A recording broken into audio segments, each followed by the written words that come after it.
কুৎসা অপপ্রচার। বিজেপির জয়ী প্রার্থী কৌশিক চৌধুরীর বিরুদ্ধে একের পর এক কুমন্তব্যের কড়া জবাব দিয়েছে রায়গঞ্জবাসী। ভোট যুদ্ধের পর প্রথম সাংবাদিক সম্মেলনে জয়ী বিজেপি প্রার্থী কৌশিক চৌধুরীকে পাশে বসিয়ে একথাই বললেন সাংসদ কার্তিক চন্দ্র পাল। কুৎসা অপপ্রচার, তার যোগ্য জবাব রায়গঞ্জবাসী দিয়েছে। আজকে একটা লোক, যে লোকটা সাধারণ মানুষের সাথে মাটির মানুষ হিসাবে মিশে থাকে, তাকে ইনসাল্ট করা, গরিব হওয়া কি মহাপাপ? 5টা পায়জামা পাঞ্জাবি, একটা ভাঙা সাইকেল, তার সাথে ভোটের আগে ভিডিও প্রকাশ, যোগ্য জবাব রায়গঞ্জের লোক দিয়েছে। অহংকারের পতন, দম্ভ দাম্ভিকতার পতন, এবং তার সাথে এই যে মানুষকে ইনসাল্ট করা, এটা একটা অভিশাপ। গেরুয়া ঝড়ে উত্তরে উলটপুরাণ। রায়গঞ্জ বিধানসভার জয়ী প্রার্থী বিজেপির কৌশিক চৌধুরী। মূল লড়াই ছিল তৃণমূলের কৃষ্ণ কল্যাণীর সঙ্গে, কিন্তু ভোটের যুদ্ধে সাধারণ মানুষের আস্থা অর্জন করতে পেরেছেন একমাত্র কৌশিক চৌধুরী।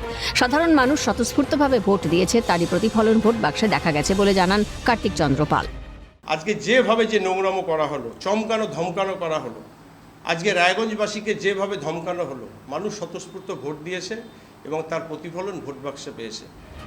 শত বাধা বিপত্তিকে উপেক্ষা করে হাত খুলে ভোট দেওয়ার জন্য রায়গঞ্জবাসীকে ধন্যবাদ জানান রায়গঞ্জের সাংসদ। আমি বিশেষ করে রায়গঞ্জ বিধানসভার সমস্ত যারা ভোটার রয়েছেন, যারা নাগরিক রয়েছেন, আমি তাদেরকে নতমস্তকে প্রণাম জানাই। এত বাধা, এত সমস্যা, এত থ্রেট, তারপরে দুহাত দুজার করে আমাদের প্রার্থী, আমাদের কৌশিকদাকে বিপুল ভোটে জয়ী করেছে। রায়গঞ্জের স্থানীয় ইস্যু একাধিক রয়েছে। পুরসভা স্তরের দুর্নীতির অভিযোগও। প্রায় 9 বছর পুরো ভোট হয়নি, প্রশাসক বসিয়ে কাজ চলছে, ফলে পরিষেবা অনেক ক্ষেত্রে থমকে গিয়েছে। রায়গঞ্জ পুরসভার 27টি ওয়ার্ডে রাস্তাঘাটের পরিস্থিতি খারাপ, জল নিকাশি পরিকাঠামো পুরোপুরি ভেঙে পড়েছে। খারাপ রাস্তার জন্য প্রায় দিনই রায়গঞ্জ শহরে ঘটছে ছোট বড় দুর্ঘটনা। আগামী দিনে বিজেপি সরকার গঠনের সমস্ত কাজ শৃঙ্খলা মেনে হওয়ার আশ্বাস দিলেন কার্তিক চন্দ্র পাল। এই শহর আমাদের, আজকে আমরা দীর্ঘদিন ধরে বঞ্চিত। পশ্চিম দিনাজপুর ছিল, কীভাবে ডেভেলপমেন্টের জন্য ভাগ করা হলো, উত্তর দিনাজপুর দক্ষিণ দিনাজপুর কোথায়? আমরা তো সেই তিমিরেই রয়ে গেছি। বর্ডার এরিয়া, কোনো রকম কোনো ডেভেলপমেন্ট নেই, ফেন্সিং নেই। সেখানে আজকে নামে রায়গঞ্জ শহর, যেখানে ন্যূনতম নাগরিক পরিষেবা যেটা নেই, যেটা দৈনন্দিন সাফাই অভিযান, সেটা চলে না। অথচ দিন যাচ্ছে মানুষের ট্যাক্স বৃদ্ধি, দিন যাচ্ছে মানুষের মিউটেশন ফি বৃদ্ধি, দিন যাচ্ছে বিল্ডিং প্ল্যান বৃদ্ধি, কিন্তু কোনো প্রোগ্রেস নেই। শুনে আসলাম বৃহত্তর নাগরিক পরিষেবা মাস্টার প্ল্যান, কোথায় গেল রায়গঞ্জের মাস্টার প্ল্যান? এখনও তো বৃষ্টি হলে জল জমে যাচ্ছে, বিদ্রোহী মোড় দিয়ে যাওয়া যায় না। আমরা চাই রায়গঞ্জের যানজটমুক্ত রায়গঞ্জ এবং রায়গঞ্জের ব্যাপক নাগরিক পরিষেবা, এবং যে জলাশয়গুলো বন্ধ করা হয়েছে, আমরা আগেও বলেছি, এখনও বলছি, বিধায়ককে পাশে নিয়ে বলছি, পূর্ণাঙ্গ তদন্ত করে সেগুলো যদি সরকারি আইন মেনে না হয়, সেগুলোরও খনন হবে। চাপমুক্ত সুন্দর পরিবেশ সাধারণ মানুষকে দেওয়ার প্রতিশ্রুতি দেন রায়গঞ্জের জয়ী বিজেপি প্রার্থী।